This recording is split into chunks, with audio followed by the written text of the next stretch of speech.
Saludos, el día de hoy vamos a hablar sobre la emoción del desagrado. Cuando nos ponemos a reflexionar sobre esta emoción, podemos darnos cuenta de cosas bastante importantes, porque la participación o prácticamente los beneficios que nos ha brindado durante el desarrollo de nuestra vida, la verdad es que es bastante protagónica.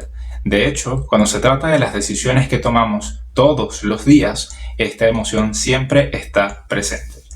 Sin embargo, para empezar a hablar qué participación tuvo en nuestro desarrollo, gracias a la emoción del desagrado, nuestra mente empieza a desarrollar dos listas. Una lista de cosas que nos gusta hacer y otra lista de cosas que no nos gusta hacer o simplemente nos está llamando la atención en ese momento.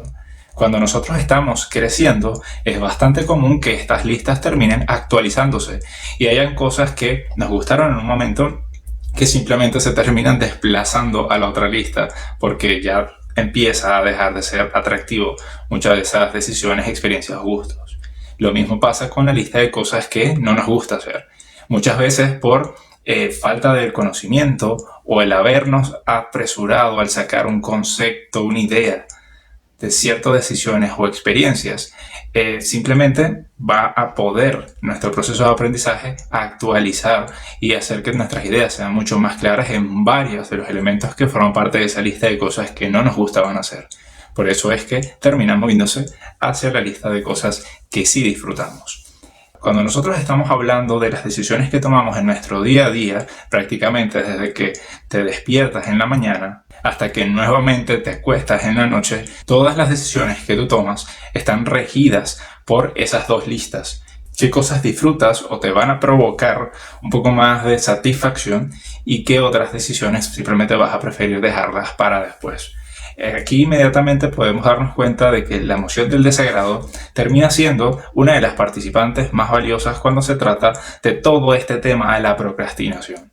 Cuando dejamos las cosas para después, siempre tiene el componente de que no nos gustan en primera instancia. Quizás nos gustan cuando ya empezamos a hacerlas o cuando terminamos de hacerlas y contamos con los beneficios de cumplir con cierto tipo de decisiones, deberes o hábitos.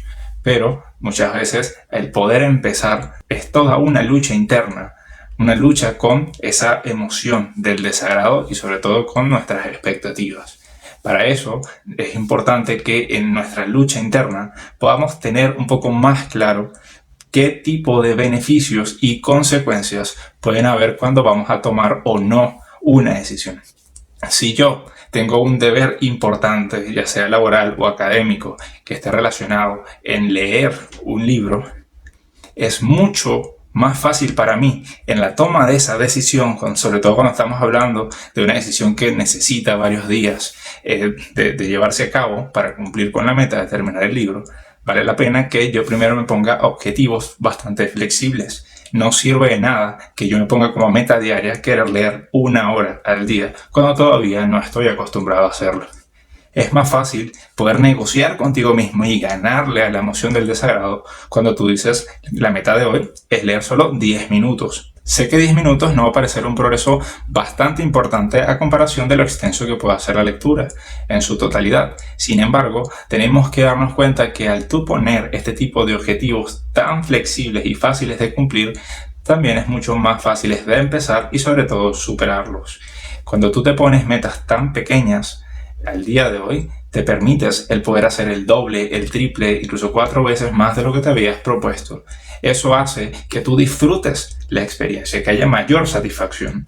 Sin embargo, si yo estuviera midiéndolo en base a tener 1 hora de lectura el día de hoy, si yo llego a leer solo 30 minutos, voy a sentir que fracasé. Voy a sentir que no sirvo para la lectura. Voy a sentir que no estoy disfrutando nada.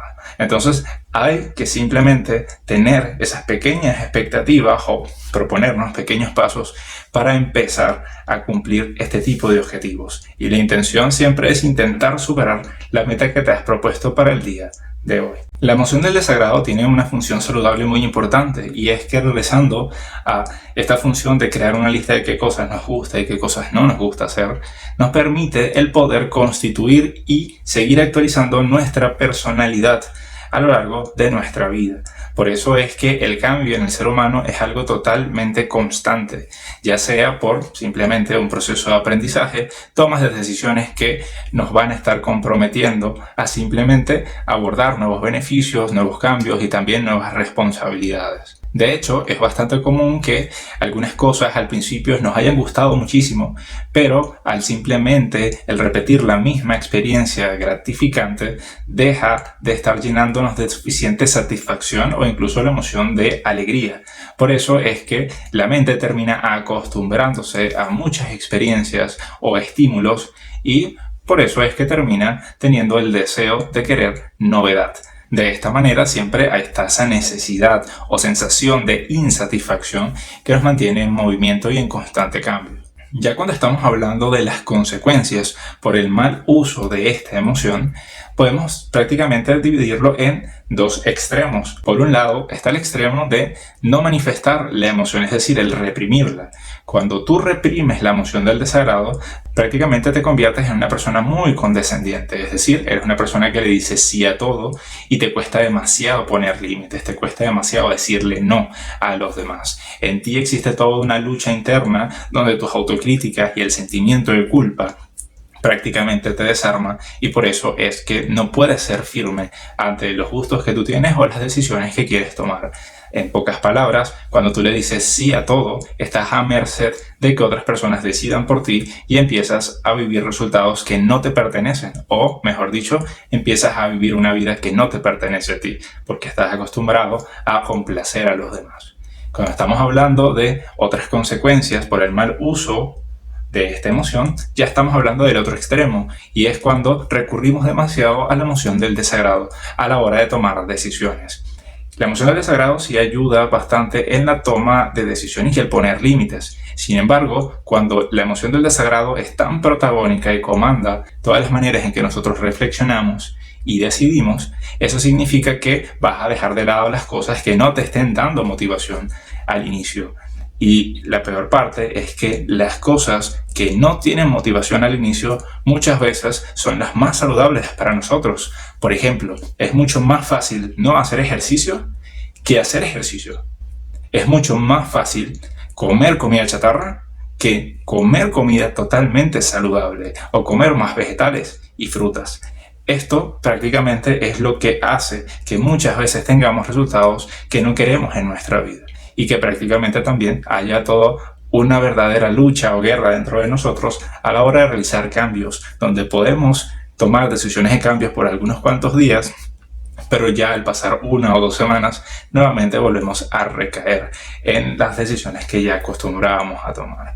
Eso significa que sí hay oportunidades donde tú necesitas hacer las cosas aunque no te provoquen, aunque en su momento pues haya una gran pereza y la mente esté proponiéndote muchas excusas para que lo hagas más adelante. Es precisamente lo que ocurre con el simple ejemplo de pararte temprano en las mañanas. Cuando suena el despertador y tú no le haces caso, en ese momento la emoción del desagrado ganó y puede estar dificultando algunos aspectos de tu mañana o de tu día.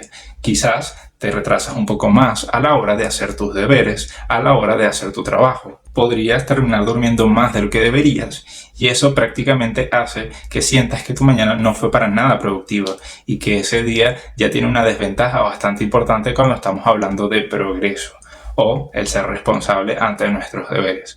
Por eso es que vale la pena que nosotros muchas veces nos esforcemos para hacer cosas que al principio no despierten en nosotros motivación, pero siempre somos los primeros en beneficiarnos de eso. De esta manera, la emoción del desagrado también nos ayuda a poder cultivar y escalar nuevos niveles de madurez, donde terminas tomando decisiones que pueden ser incómodas, pero al mediano y largo plazo te van a traer beneficios que te van a permitir sentirte orgulloso de ti mismo por haberte hecho ese gran favor en su momento. Eso es todo lo que puedo contar por ahora sobre esta emoción. Espero que hayan disfrutado este video. Espero que sea bastante útil para ustedes. Nos vemos en un próximo video. Hasta luego.